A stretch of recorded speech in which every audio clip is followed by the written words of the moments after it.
Mathematics Standard 2. Page number 5. Handle the object shown below.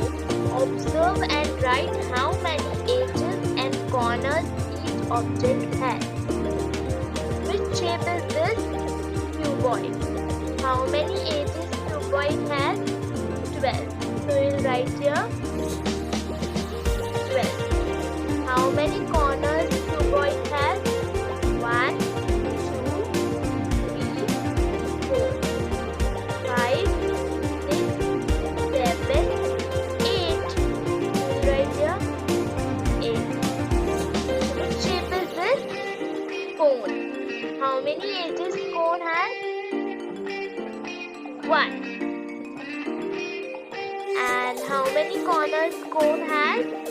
Only 1. So we'll write here 1. Which shape is this? Cylinder.